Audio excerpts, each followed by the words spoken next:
2020년 5월 첫째 주 주일 예배 시작합니다.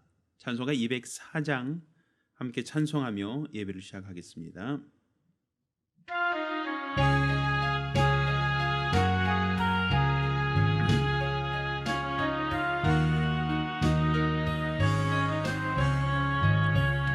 예수로 나의 구주 삼고 성령과 피로써 거듭나니 이 세상에서 내 영혼이 하늘의 영광 누리도다.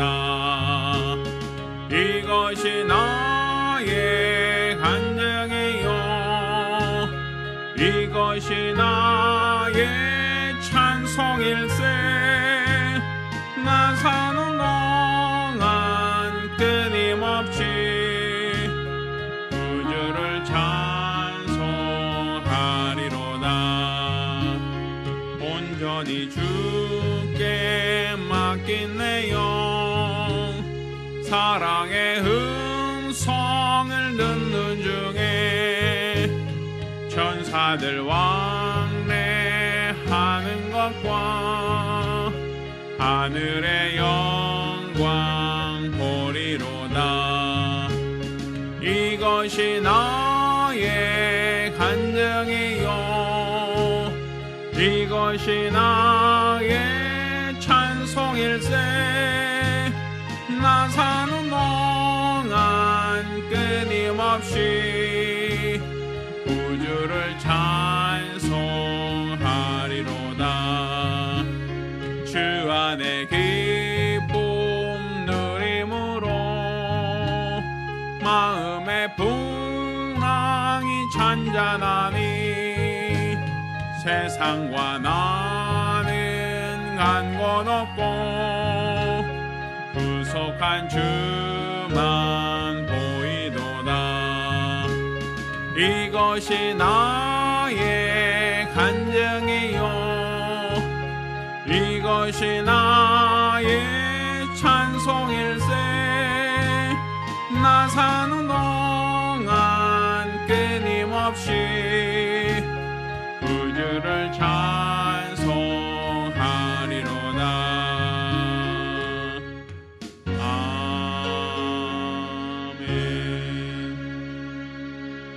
아멘. 은혜로우신 아버지 하나님, 우리로 올 첫 번째 주를 맞아 우리 하나님께 나와 예배드리게 하심을 감사드립니다. 우리 삶 속에 우리 하나님을 아는 믿음이 있게 하시고 우리 하나님이 베푸신 그 은혜와 사랑이 우리 심령에 충만케 도와 주시옵소서. 이로써 이 예배가 하나님의 그 은혜와 사랑을 감사하는 시간, 하나님 베푸신 복과 그 능력을 헤아려 볼 수 있는 은혜로운 시간 될 수 있도록 도와 주시옵소서.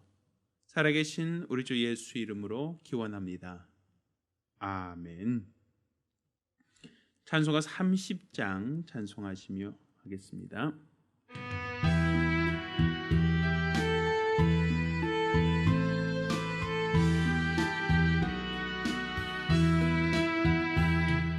아버지 하나님 하늘에 계시니 온 천하 만민 종 앞에 찬송하네. 이 천지 만물도 주 앞에 엎드려 그 거룩하신 이름을 높이네. 주 언약하신 것 그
음성 높여서 감사드려 창조주 하나님 내 주도 되시니 주 앞에 나도 엎드려 경배하네. 아멘.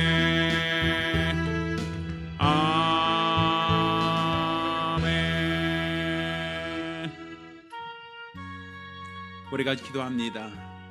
우리 같이 기도하실 때 지난 한 주간 우리 자신의 어리석음과 연약함, 게으름과 나태함을 다 자복하며 한 목소리로 참회 기도합니다. 은혜로우신 아버지 하나님, 오늘 이 시간 우리가 우리 주 앞에 나와 믿음으로 기도합니다. 우리 하나님께서 의로우신 분이시오니 의로서 우리를 감찰하시올 때에 오늘 우리들의 불의가 드러나고 우리들의 게으름과 나태함, 연약함이 다 드러납니다.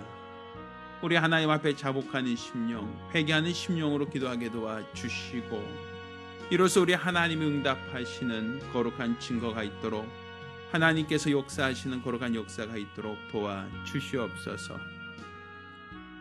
은혜로우신 아버지 하나님, 우리 하나님 아버지께서 우리를 사랑하여 주셨사오니 우리 하나님께서 원하시는 거룩한 뜻을 쫓게 하여 주시옵시고 온전한 믿음 안에서 우리 하나님을 기쁘시게 하며 하나님을 찾으며 하나님을 구하며 우리 하나님의 크신 은혜로만 사용되어지기를 원하온즉 우리 하나님께서 크신 은혜를 더하여 주시옵소서. 오늘 이 시간 우리가 우리 주 앞에 나와 믿음으로 기도합니다. 하나님의 뜻을 구하며 하나님의 은혜를 구합니다. 우리 하나님께서 크신 은총과 능력과 국률과 권노로 역사하여 주시옵시고 온전히 우리 하나님 아버지만을 높이며 하나님 아버지만을 바라며 사모하며 신뢰하며 우리 주가 원하시는 거룩한 뜻대로 사용되어지기를 원하오니 우리 하나님께도 복 주시고 은혜도 하여 주시옵소서. 우리 하나님께서 오늘 이 예배를 받아주시고 이 예배를 주장하여 주시며 하나님께서 함께 하시는, 우리 하나님이 주관하시는, 우리 하나님께서 간섭하시는 거룩한 믿음의 역사, 거룩한 증거가 있기를 원합니다. 날마다 우리 주 예수를 믿고 의지함으로써 우리 모든 삶과 생활 가운데 하나님이 주관하시는, 하나님이 간섭하시는, 하나님께서 관여하시는 거룩한 증거들이 나타나게 도와주시옵소서. 우리 하나님께서 큰 은혜를 더하여 주시옵소서. 도와주시옵소서.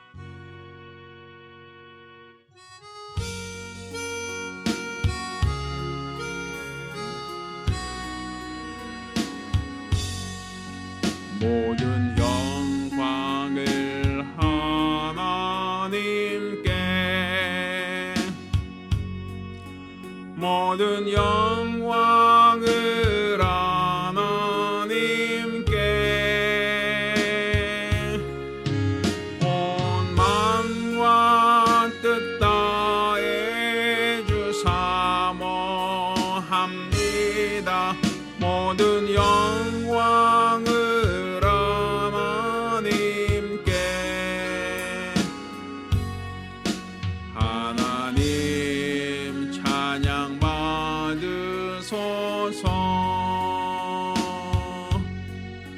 하나님 찬양 받으소서.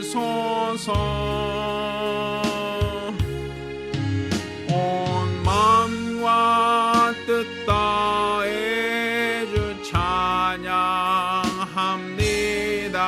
하나님 찬양 받으소서.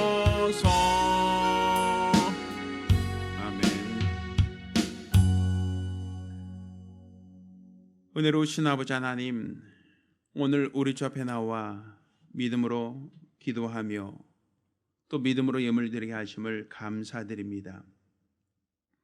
우리 하나님께 수입의 10분의 1을 구별하여 예물 드린 자를 복 주시고 또 매월 작전을 올점 내린 손길을 복 주시기를 원합니다. 하나님께 받은 은혜를 기억하고 감사함으로 예물 드린 자들을 복 주시고 또 영혼 구령을 위하여 선교하며 예물 드린 자를 복 주시길 원합니다. 또 이와 같이 연복교회 감사함으로 연보한 모든 자들에게도 하나님께서 큰 은혜를 더하여 주시옵소서. 이로써 모든 삶과 생활 가운데 하나님이 함께 하시는, 하나님이 도와주시는, 우리 하나님이 주관하시는 거룩한 믿음의 역사, 거룩한 증거가 있도록 도와주시옵소서. 살아계신 우리 주 예수 이름으로 기도드렸습니다. 아멘. 오늘 저 앞에 감사하며 예물 드린 우리 모든 성도들과 가정들마다 하나님의 신령한 복과 은혜의 길을 예수 이름으로 축원합니다. 하나님 말씀 함께 봉독하겠습니다. 하나님 말씀은 창세기 44장 14절로 34절까지 말씀을 봉독합니다.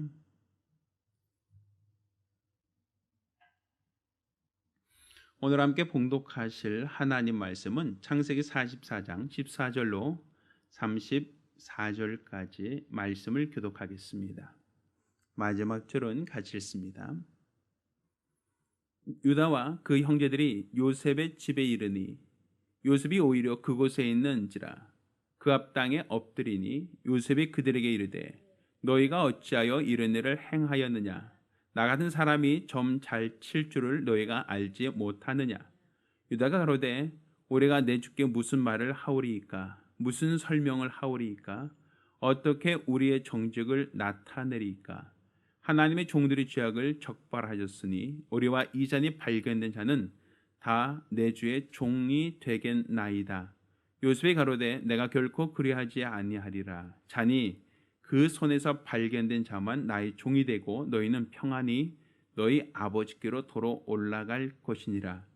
유다가 그에게 가까이 가서 가로되 내 주여 청컨대 종으로 내 주의 귀에 한 말씀을 고하게 하소서. 주의 종에게 노하지 마옵소서. 주는 바로와 같으심이니이다. 이전에 내 주께서 종들에게 물으시되 너희는 아비가 있느냐 아우가 있느냐 하시기에 우리가 내 주께 고하되 우리에게 아비가 있으니 노인이요 또 그 노인에게 얻은 아들 소년이 있으니 그의 형은 죽고 그 엄이 끼친 것은 그뿐이므로 그 아비가 그를 사랑하나이다 하였더니 주께서 또 종들에게 이르시되 그를 내게로 데리고 내려와서 나로 그를 목도하게 하라 하시기로 우리가 내 주께 말씀하기를 그 아이는 아비를 떠나지 못할지니 떠나면 아비가 죽겠나이다. 주께서 또 주의 종들에게 말씀하시되 너희 말지의 아우가 너희와 함께 내려오지 아니하면 너희가 다시 내 얼굴을 보지 못하리라 하시기로 우리가 주의 종 우리 아비에게로 도로 올라가서 내 주의 말씀을 그에게 고하였나이다. 그 후에 우리 아비가 다시 가서 곡물을 조금 사오라 하시기로 우리가 이르되 우리가 내려갈 수 없나이다. 우리 말지아우가 함께하면 내려가거니와 말지아우가 우리와 함께함이 아니면 그 사람의 얼굴을 볼 수 없음이니이다. 주의 종 우리 아비가 우리에게 이르되 너희도 알거니와 내 아내가 내게 두 아들을 낳았으나 하나는 내게서 나간 고로 내가 말하기를 정령 찢겨 죽었다 하고 내가 지금까지 그를 보지 못하거늘 너희가 이도 내게서 취하여 가려 한즉 만일 재해가 그 몸에 미치면 나의 흰머리로 슬피 음부로 내려가게 하리니 하니 아비의 생명과 아이의 생명이 서로 결탁되었거늘 이제 내가 주의 종 우리 아비에게 돌아갈 때에 아이가 우리와 함께하지 아니하면 아비가 아이의 없음을 보고 죽으리니 이같이 되면 종들이 주의 종 우리 아비의 흰머리로 슬피 음부로 내려가게 함이니이다. 주의 종이 내 아비에게 아이를 담보하기를 내가 이를 아버지께로 데리고 돌아오지 아니하면 영영이 아버지께 죄를 지리이다 하였사오니 청컨대 주의 종으로 아이를 대신하여 있어서 주의 종이 되게 하시고 아이는 형제와 함께 도로 올려 보내소서. 같이 읽습니다. 내가 어찌 아와 함께 하지 아니하고 내 아버지께로 돌아갈 수 있으리이까? 두렵건대 재해가 내 아비에게 미침을 보리이다. 아멘. 자, 오늘은 아버지의 마음을 아는 자라는 제목으로 하나님 말씀을 함께 나누겠습니다. 하나님은 아버지십니다. 우리는 우리가 믿는 믿음의 대상, 우리가 예배하는 그 예배의 대상, 우리가 기도하는 그 기도의 대상, 우리가 믿는 그 믿음의 대상을 막연한 대상이 아니라 아버지, 하늘에 계신 우리 아버지라고 믿습니다. 우리가 하나님을 아버지라고 하는 것은 하나님은 예수 그리스도 곧 독생하신 예수의 아버지시요, 또한 예수 그리스도 안에서 구속받은 우리들이 하나님을 아바 아버지라 부를 수 있는 권세를 갖게 되었습니다. 그러니 우리 하나님을 단지 교리적인 대상, 상상력을 동원해서 만들어낸 대상이 아니라 우리의 아버지라고 알고 아버지로서의 관계를 갖고 아버지로서 섬기는 것, 이것이 바로 우리의 신앙 생활입니다. 따라서 우리는 하나님을 아버지라고 한다는 것, 아버지로 믿는다는 것, 아버지로 의지한다는 것, 아버지의 도움을 받는다는 것, 아버지의 사랑 가운데 거하는 것, 이 모든 것이 바로 우리의 신앙생활이다라는 것을 깨닫기를 예수 이름으로 축원합니다. 자, 우리가 하나님을 아버지라고 한 것은 상상의 대상이 아닙니다. 우리 그렇죠? 우리가 육체를 갖고 있는 모든 사람들이 이 땅에 내가 존재한다라고 하는 것은 스스로 존재하는 사람은 단 한 사람도 없습니다. 세상에 태어난 모든 사람들은 아버지와 어머니, 이 두 분의 관계를 통해서 내가 세상에 있는 것이지, 아버지 없이 어머니 없이 세상에 태어났다, 세상에 존재한다라고 하는 사람은 단 한 사람도 없습니다.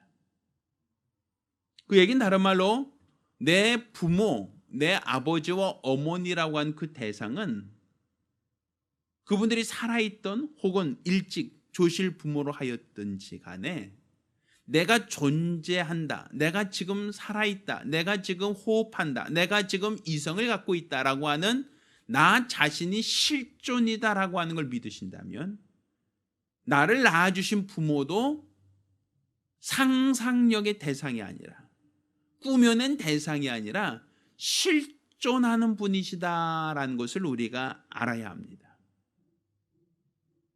그러니까 그거는 부모에 의해서만 우리가 태어나고 부모에 의해서만 우리가 양육받을 수 있기 때문입니다.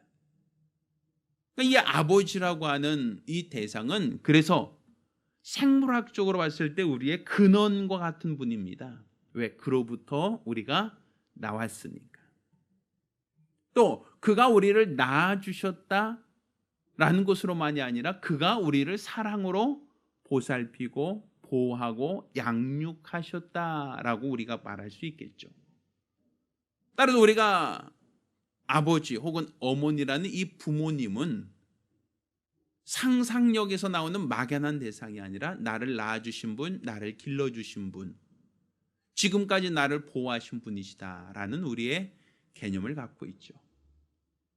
따라서 우리가 우리 하나님을 눈으로 보지 못한다 할지라도 하나님이 아버지시다라고 하는 그 말 속에는 그분은 살아계시다, 실존하신다, 우리를 도와주신다, 지켜주신다, 돌보신다라고 하는 이 모든 포괄적 의미가 하나님 아버지라는 그 표현 속에 다 들어와 있는 겁니다.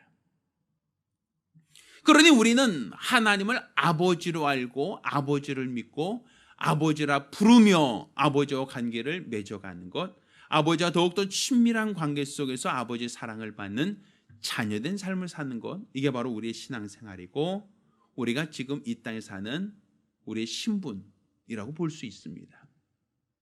그런데 이 땅에 태어난 모든 사람들이 부모에 의해서 태어나는 것처럼 이 세상에 존재하는 모든 사람들은 하나님을 아버지로 알고 있는 그 아버지로부터 태어났고 아버지로부터 창조되었고 아버지 하나님이 주시는 곳으로 아버지 하나님의 은혜와 사랑 속에서 지금 우리가 살고 있고 생존하고 있고 우리가 번창하고 있다라고 볼 수 있습니다.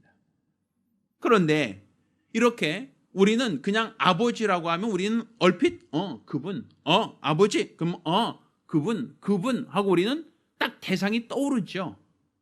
어머니라고 하면 우리는 어머니 얼굴이 생각나고 어머니 조남이 생각나고 어머니의 모습과 표정과 어머니가 어디 사는지 이 모든 것을 우리는 너무 잘 알고 있죠. 그런데 이렇게 아버지라고 할 때 그 아버지라고 하는 그 대상을 우리는 너무 쉽게 알고 있기 때문에 어렵지 않게 생각을 하지만 하나님께서 천사를 만드실 때는 천사는 천천히요 만만 하나님께서 필요한 숫자를 한꺼번에 만드셨습니다. 천사는 하나님이 만드신 피조물인데도 불구하고 그는 남성, 여성이라는 성의 구분이 없습니다. 또 이 천사는 남성과 여성이라는 이 성적인 구분이 없으니까 둘은 서로 결혼할 수가 없죠. 천사는 결혼하지 않아요. 왜? 이성이 구분되지 않으니까.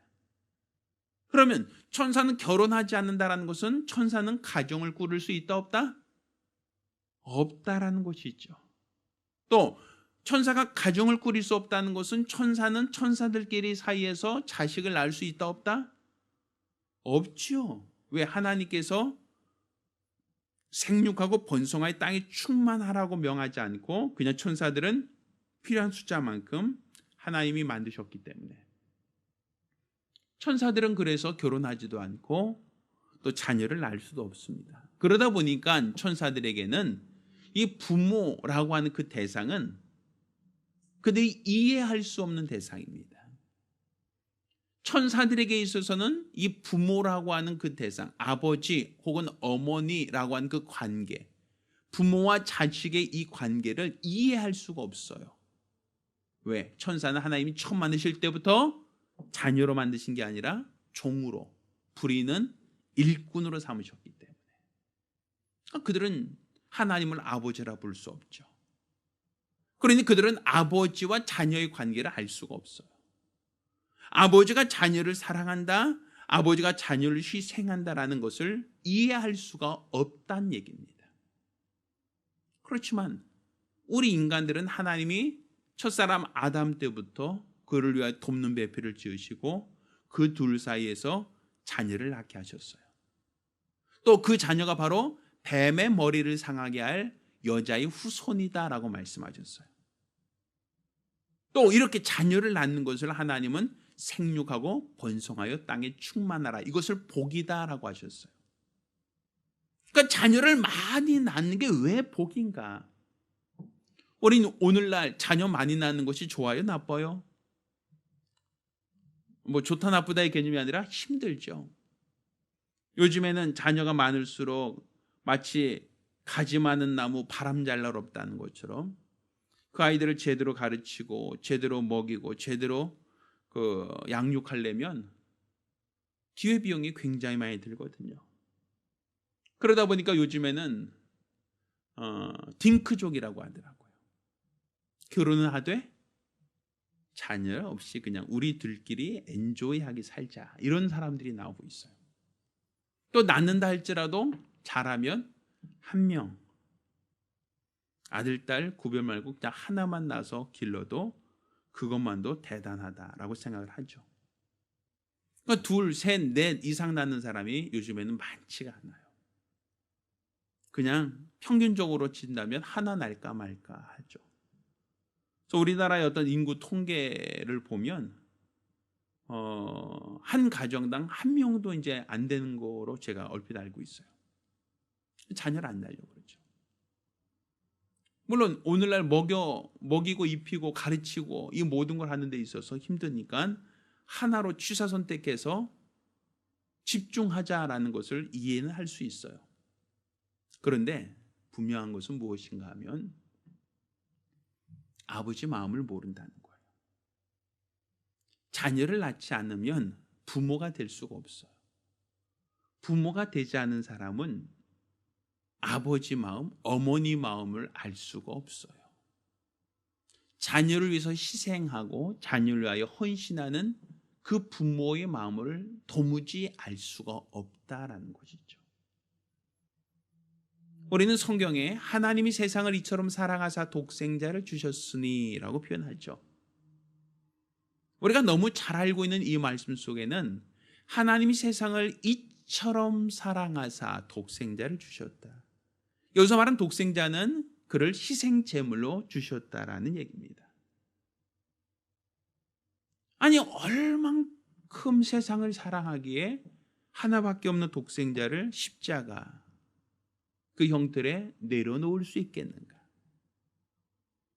세상을 얼만큼 이처럼 사랑하기에 하나님이 그 아들 독생자까지도 희생하는 것을 주저하지 않으셨는가? 이것은 바로 부모가 자녀를 위해서 희생하는 그의 희생. 부모가 가진 가장 좋은 것이라도 자녀에게 주기를 바라는 그의 마음. 이것은 자녀를 낳아봐야만 알 수 있고 자녀를 낳고 길러본 사람만이 느낄 수 있는 부모의 심정이란 말입니다. 그러니 우리가 어렸을 때는 부모를 잘 알지 못하니까 부모에 대해서 오해하고 잔소리 많이 하는 어떤 그런 대상으로 이해하며 자라날 수는 있어요.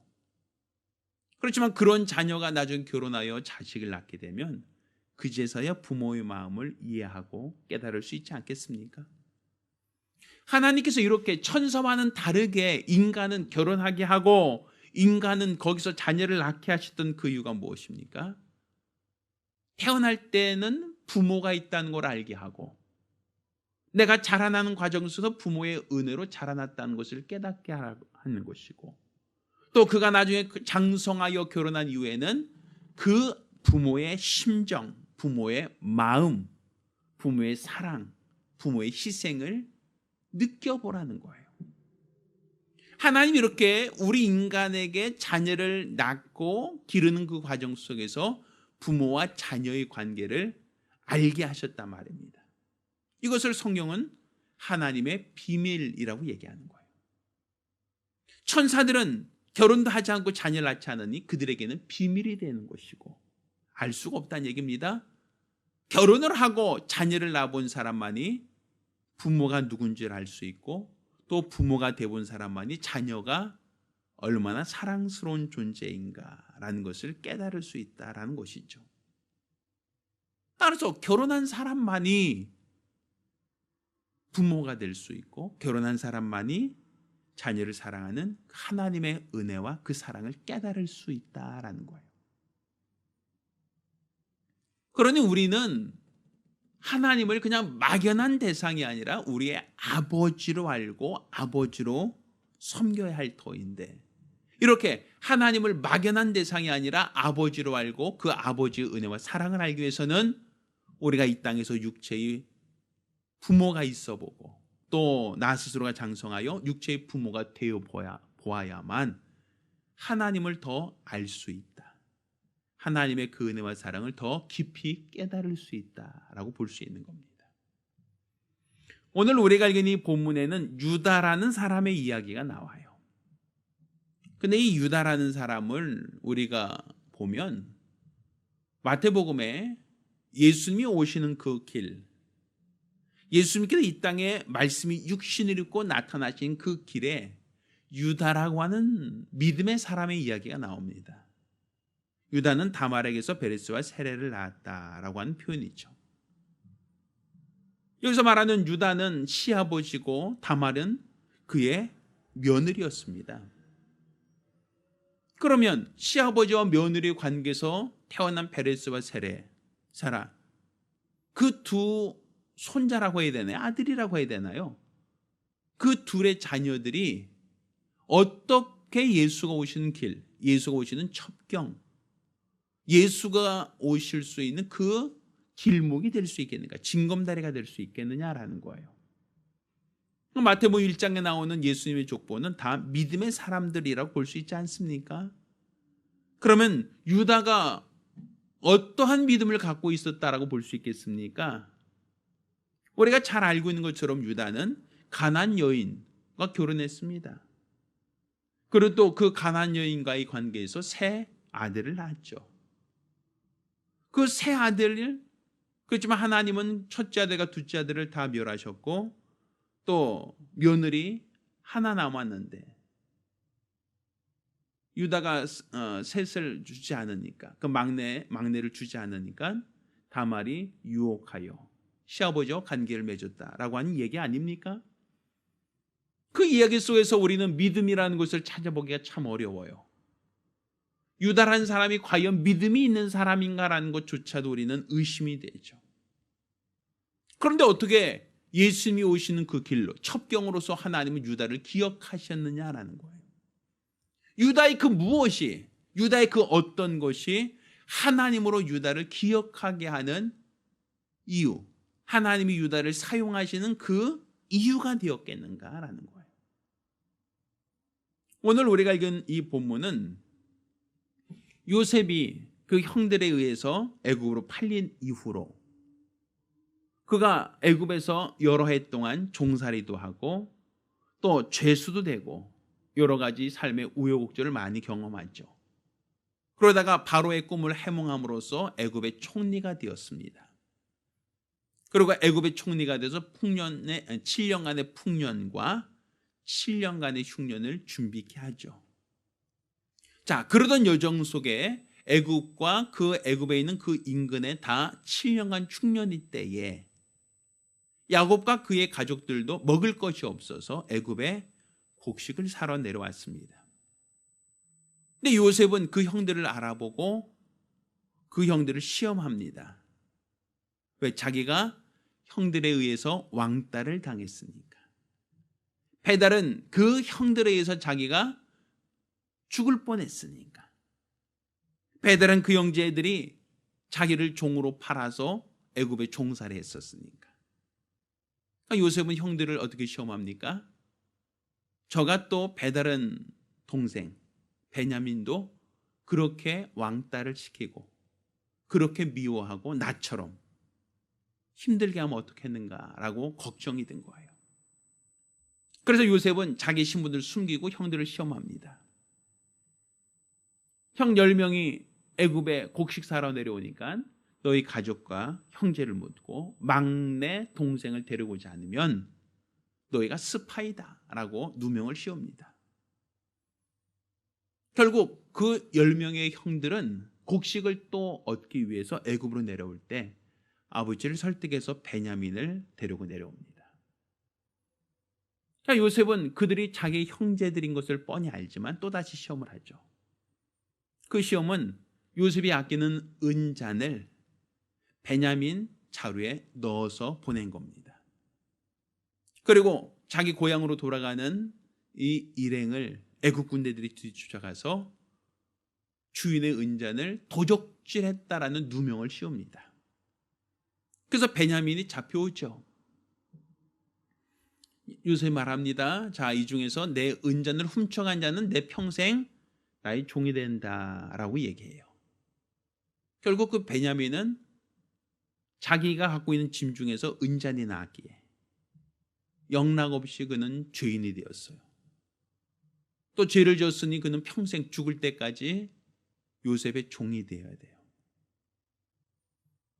자, 그때 유다가 얘기합니다.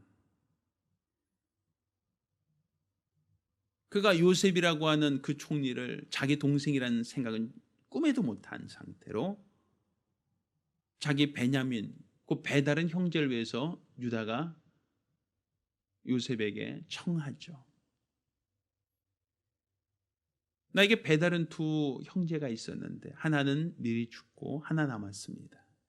아버지가 하나밖에 없는 그 아들을 너무 사랑하고 귀여워하십니다.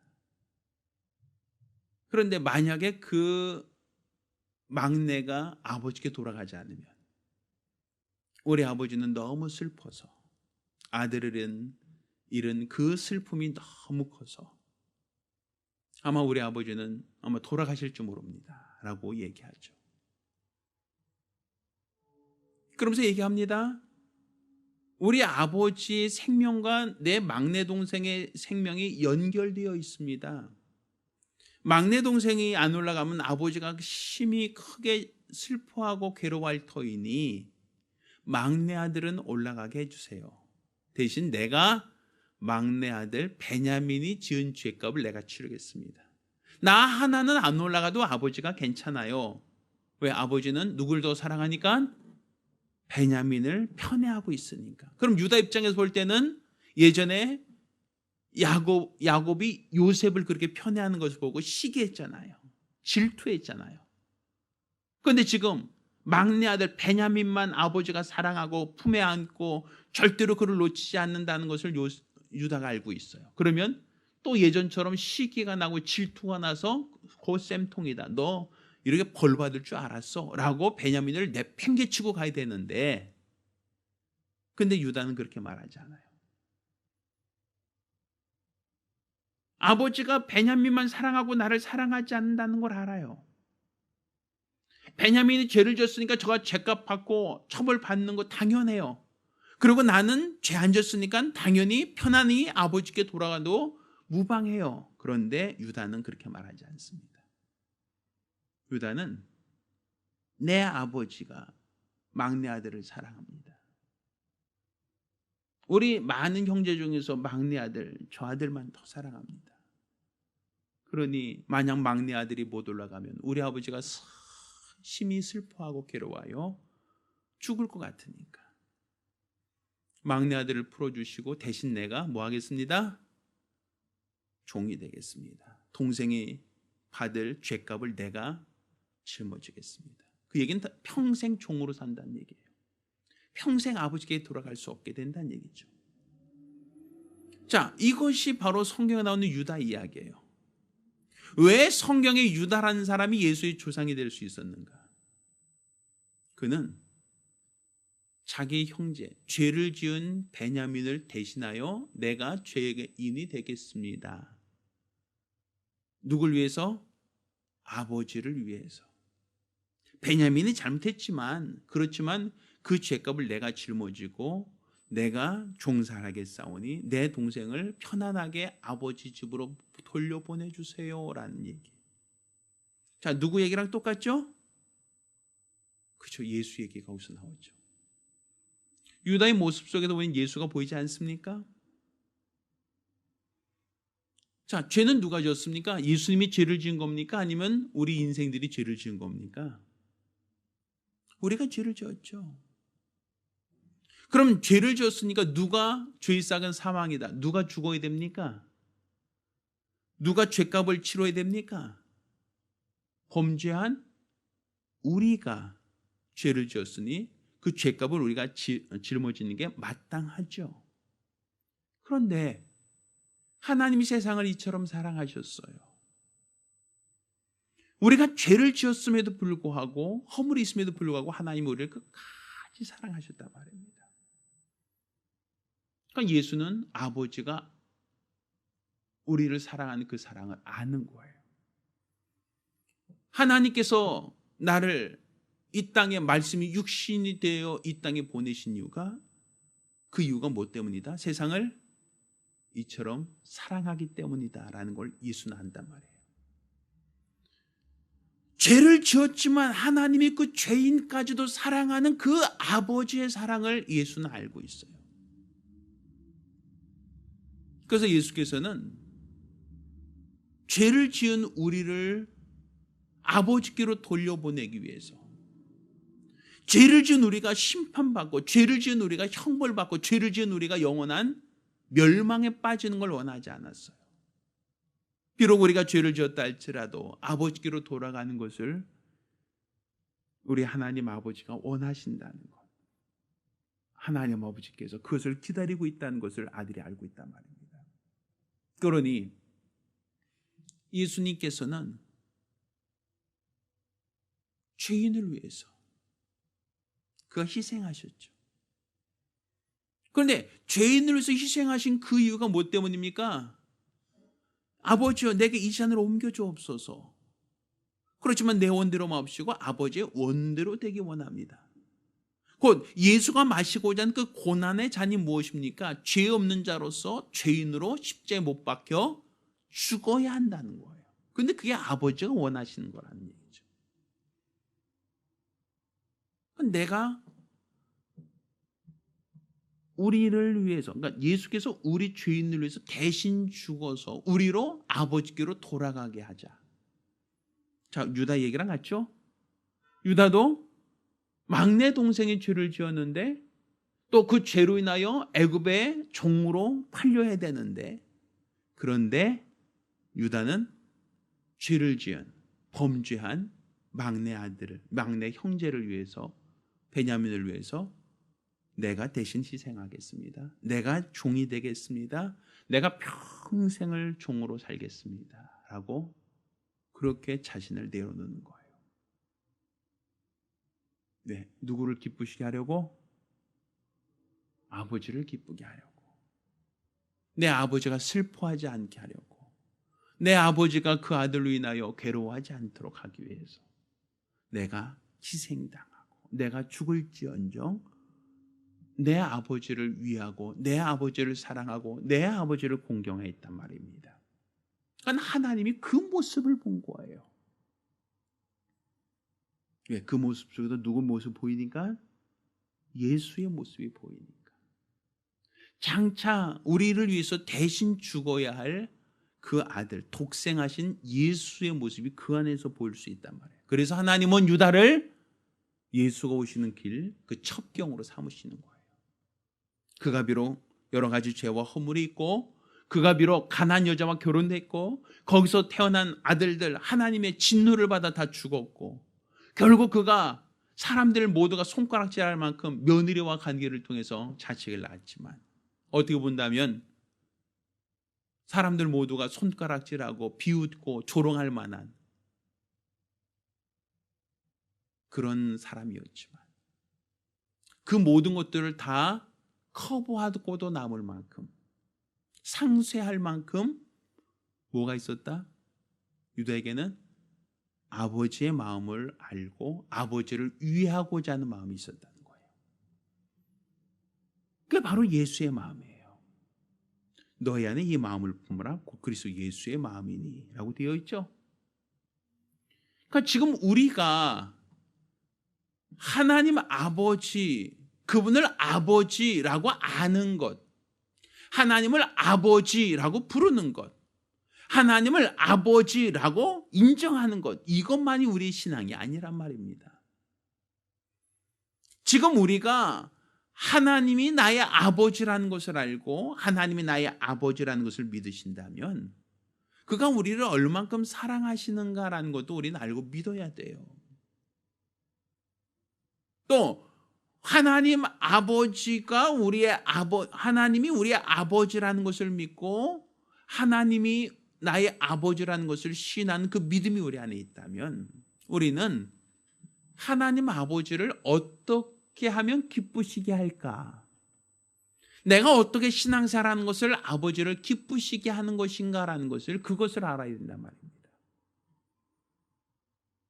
지금 내가 하나님의 자녀가 되었다. 난 자녀야 라고 내가 자녀란 사실만 인정하는 것이 신앙이 아니라 하나님, 우리 아버지, 그가 우리를 얼마나 사랑하시는가, 그 아버지의 마음을 알려고 해야 돼요. 아버지의 그 진심을 알려고 하셔야 돼요. 그럼 내가 하나님 아버지를 안다, 하나님 아버지를 믿고 그분을 안다라고 한다면 우리 어떻게 사는 것이 하나님을 기쁘시게 하는 삶이겠는가? 유다가 그가 허물 많은 사람이죠. 가나안 여인과 결혼한 것도 그렇고 거기서 태어난 자식들이 하나님 보시기에 악을 행함으로 죽지 않습니까? 그가 며느리와 관계를 통해서 자식을 낳을 만큼 그의 행동은 부적절하고 부도덕하고 사람에게 지탄과 사람들에게 놀림받을 만한 충분한 조건을 갖고 있지 않습니까? 자기의 형제인 요셉을 팔고 또 그를 종으로 애굽에 팔아넘긴 주체가 아니었습니까? 그런 유다를 왜 하나님이 사랑하셨는가? 그런 유다를 왜 하나님은 믿음이 있다고 보셨는가? 그러한 유다를 왜 예수가 오신 길로 첩경으로 삼으셨는가? 결국 아버지의 마음을 알았기 때문에 아버지를 위해 사람은 내가 희생하겠습니다라는 그 마음이 유다에게 있었기 때문 아니겠습니까? 그럼 지금 우리도 똑같죠. 우리가 신앙생활한다는 것은 그냥 어린아이, 갓난아기처럼 맨날 배고프면 울고, 기저귀 젖었으면 울고, 졸리면 울고, 맨날 떼쓰는 자식, 그건 갓난아이죠. 그렇죠. 너희가 때가 오래 지났으므로 이제 어린아이 신앙에서 장성한 자의 믿음을 가져야 될 터인데, 이렇게 돼 있지 않습니까? 그러면 어린아이 신앙에서 장성한다, 신앙이 자란다라고 하는 의미가 무엇인가? 어릴 때는 일방적으로 누구의 희생만을 요구합니까? 부모의 희생만을 요구하고, 부모가 희생하는 것을 당연하다라고 생각을 해요. 내 권리를 누리는 것으로 생각을 하죠. 그렇지만 그가 결혼하여 자식을 낳게 되면 자녀가 요구하는 것이 당연한 게 아니라 부모의 희생과 부모의 헌신이라는 걸 우리가 이해하고 깨달을 수 있지 않겠습니까? 그렇다면 우리가 지금 신앙생활하면서 하나님, 내가 배고파요, 밥 주세요. 하나님, 내가 돈이 없어요, 돈 주세요. 하나님, 내가 건강 주세요. 하나님, 내가 이거 필요합니다. 내 자식 잘 좋은 데 가게 해주세요. 하나님, 우리 남편, 우리 아내 직장에 또 승진하게 해주세요. 우리는 마치 갓난아이처럼 때만 쓰고 있어요. 배고프니까 밥 주세요. 기저귀 줬으니까 갈아주세요.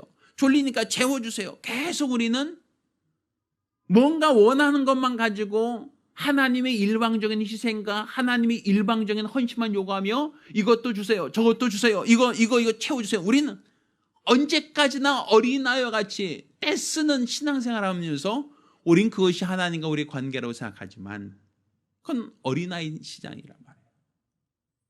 우리가 보다 더 장성한 자의 믿음을 갖고 있다고 한다면, 이 장성하다는 것은 이제는 하나님께 이것 주세요, 이것 주세요, 이것 주세요, 뭔가 자꾸만 달라고 떼쓰는 신앙이 아니라 내 아버지가 무엇을 원하시는가, 내 아버지가 무엇을 기뻐하시는가, 내 아버지의 마음을 헤아리고 내 아버지를 기쁘시게 하려고 하는 것, 이게 바로 우리 신앙생활 아니겠습니까? 예수께서 죄인을 위하여 자신이 그 죄값을 다 짊어지고 희생하여 결국 우리 모든 죄인들을 대속하지 않으셨습니까? 이게 바로 아버지여 내 원대로 마옵시고 아버지 뜻대로 되기 원합니다. 아버지가 원하시기 때문에 하는 거란 말이에요. 지금 우리가 신앙생활에서 뭐 주세요, 이것도 주세요, 이것도 주세요, 자꾸 우리는 뭔가 달라고만 떼쓸 것이 아니라 하나님이 지금 무엇을 원하시는가, 하나님은 무엇을 바라시는가, 하나님은 무엇을 기대하시고 있는가, 그분의 마음을 알고 그분의 생각을 알고 그분의 뜻을 깨닫고 분별함으로써 하나님이 원하시는 믿음, 하나님이 원하시는 신앙생활을 하려고 해야 된단 말입니다. 이게 바로 장성한 신앙이에요. 그래서 내 아버지가 사랑한 자를 위해서 내가 뭐 한다? 내가 대신 희생하겠습니다. 내 아버지가 사랑하는 자를 위해서 내가 대신 희생하겠습니다. 내 아버지가 사랑한 자가 멸망당하지 않도록 하기 위하여 내가 대신 그를 대신해서 욕을 먹고 핍박을 당하고 괴로움을 당하겠습니다 라는 것이죠. 내 아버지가 사랑하는 그가 구원을 받을 수 있도록, 내 아버지가 사랑하는 그들이 다 영원히 멸망치 않도록 주여 나를 사용하여 주옵소서. 이게 바로 예수의 증인들, 전도자의 마음이란 말입니다. 그러니까 전도하는 사람들은 편해서 하는 게 아니에요. 즐거워서 하는 게 아니에요. 내 아버지가 사랑하는 자들을 잃어버리지 않으려고 하는 겁니다. 내 하나님 아버지가 사랑하는 자들, 내 하나님 아버지께서 기뻐하시는 자들, 내 하나님 아버지께서 용서하신 그들을 하나도 잃어버리지 않으려고 하는 것. 그게 우리 주 예수께서 보여주신 아버지께 대한 사랑이고, 오늘날 우리가 우리 하나님 아버지를 알고 하나님 아버지의 은혜와 사랑을 깨달은 자로서 하나님이 사랑하는 자들, 하나님께서 그 아들을 희생하기까지 죄를 용서하기 원하시는 그들을 구령하기 위하여, 그들을 구원하기 위하여, 그들을 변화시키기 위하여 내가 그들의 죄값을 대신 지겠습니다. 내가 저들의 허물을 내가 짊어지겠습니다. 저들의 모든 잘못을 내가 짊어지고 저들이 구원을 받을 수 있다면, 저들이 생명을 얻을 수 있다면, 저들이 하나님의 은혜 가운데로 돌아갈 수만 있다면 내가 저들의 죄값을 대신 지겠습니다. 내가 저들의 허물을 대신 짊어지겠습니다. 내가 저들의 모든 연약함을 내가 짊어지는 자가 되겠습니다. 이게 바로 우리의 믿음 아니겠습니까? 이게 바로 장성한 신앙 아니겠습니까? 이번 주간에 5월 8일 어버이 주간이 있더라고요. 우린 육체의 부모를 공경하라라는 말을 하죠. 또 그분이 나를 낳아주셨고 길러주셨으니 부모를 공경하는 것은 마땅하고, 또 그분이 우리를 사랑하시고 우리를 양육해 주신 그분의 희생과 수고를 우리가 기억하는 것은 마땅합니다. 그렇죠. 우리는 육체의 부모를 통해서 누구를 봐야 합니까? 눈에 보이지 않는 하나님 아버지를 볼 수 있어야 돼요. 육체의 부모를 통해서 내가 태어난 것처럼 하나님으로 인하여 내가 피조되었음을 믿으셔야 돼요. 육체의 부모가 나를 사랑함으로 양육했던 것처럼 지금도 하나님이 나를 사랑으로 양육하고 있음을 깨닫고 분별할 수 있어야 됩니다. 지금 나의 모든 삶이 부모의 은혜와 부모의 희생과 부모의 사랑으로서 내가 살아왔던 것을 안다면, 지금의 나의 모든 삶도 하나님의 은혜로 살아왔습니다. 하나님의 도움으로 살았습니다. 하나님의 은총으로 살았습니다라고 하는 고백은 마땅하고 당연하단 말입니다. 따라서 이번 어버이 주일이 단지 육체의 부모만이 아니라 육체의 부모를 통해서 눈에 보이지 않는 하나님, 눈에 보이지 않는 우리 아버지 하나님, 그분을 알고 그분의 마음을 알고 그분의 사랑을 알고 그분이 무엇을 원하시는지를 우리가 분별함으로써 내 아버지가 원하시는 자, 내 아버지가 기뻐하시는 자, 내 아버지가 살리고자 하는 자, 그들을 위하여 내가 대신 희생하리라. 내가 대신 핍박을 받으리라. 내가 대신 죄값을 짊어지리라. 내가 욕을 먹더라도, 내가 희생하더라도, 내가 고난당하더라도 내 아버지가 원하는, 내 아버지가 구원하게 원하는 저들, 저 영혼들, 그 영혼들을 구령하리라. 이런 마음의 각오, 이런 마음의 결단 갖기를 예수 이름으로 축원합니다. 할렐루야. 우리 같이 기도합니다. 우리 같이 기도하실 때에 우리 하나님은 아버지십니다. 우리가 갓난아이처럼 때만 쓸 것이 아니라 이제 장성한 자의 믿음을 갖고 내 아버지가 무엇을 원하시는가, 내 아버지는 무엇을 기뻐하시는가, 아버지 마음을 알고 아버지가 기뻐한 일을 위하여 내가 희생하는 것까지도 감당할 수 있도록 위하여 한 목소리로 기도하겠습니다. 은혜로우신 아버지 하나님, 우리가 우리 하나님을 알게 하심을 참으로 감사드립니다. 단순한 지식이 아니라 체험을 통하여 하나님을 알게 하신 그 은혜와 사랑을 감사드립니다. 우리 하나님께서 우리를 사랑하시고 또 사랑하여 주셨사오니 우리 하나님께서 원하시는 거룩한 뜻을 쫓아 믿음으로 행할 수 있도록 도와주시옵시고, 온전히 우리 하나님만을 높이며 하나님만을 바라며 사모하며 신뢰하는 거룩 복된 성도들이 될 수 있도록 도와주시옵소서. 오늘 이 시간 우리가 우리 하나님을 아버지라 믿는 그 믿음 안에서 담대하기 원합니다. 하나님을 아버지라고 신한 그 믿음 안에서 우리가 담대하기 원합니다. 때를 쓰듯 이것 주세요 저것 주세요라고 우리 하나님을 계속 괴롭히고 힘들게 하고 또 그것을 우리의 신앙이라 생각하지 않게 도와주시고, 이제 갓난아이 때를 지나 장성한 자의 믿음에 이르는 바 되었사오니 이제 장성한 자로서 우리 하나님이 원하시는 일을 하게 하시고 하나님이 바라시는 일을 하며 하나님이 기뻐하시는 일을 감당할 수 있도록 도와주시옵소서. 우리 하나님께서 우리를 사랑하시고 우리에게 큰 은혜를 더하여 주셨사온즉 일평생 우리 하나님 원하시는 거룩한 믿음 안에 세상을 이기며 악한 자를 이기며 날마다 승리할 수 있도록 도와주시옵소서. 우리 하나님께서 우리를 사랑하신 그 은혜와 사랑을 기억하고 일평생 믿음 안에 서게 하시고 하나님을 바라게 하시며 하나님을 더욱더 뜨겁게 의지할 수 있도록 도와주시옵소서. 살아계신 우리 주 예수 이름으로 기도드렸습니다. 아멘. 할렐루야. 할렐루야. 우리 하나님이 우리 아버지 되심을 알고 우리 하나님을 아버지라 믿고 의지하는 거룩한 믿음 가지시기를 예수 이름으로 부탁드립니다. 할렐루야. 네, 감사합니다. 자, 모두 일어나서 함께 찬송합니다.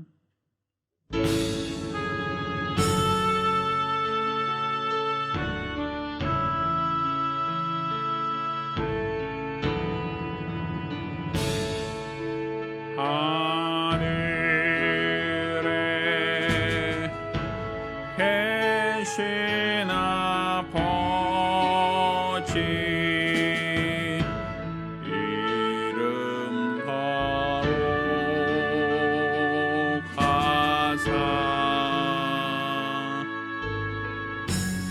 주님 나라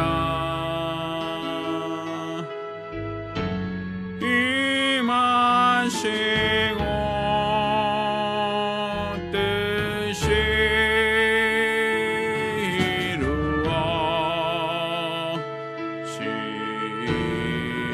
이루어지이다. 일용할 양식 주시고 우리들의 큰 죄 다 용서하옵시고 또 시험에 들게 마시고 악에서 구원하소서. 우리 주의 나라 주의 권세 주의 영광 영원히 아멘.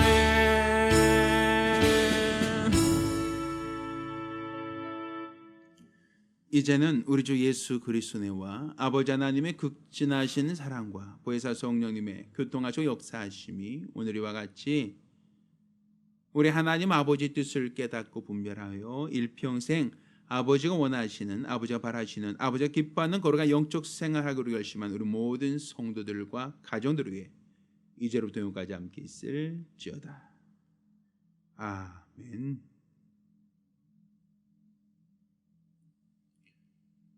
우리 하나님께 영광 돌리겠습니다.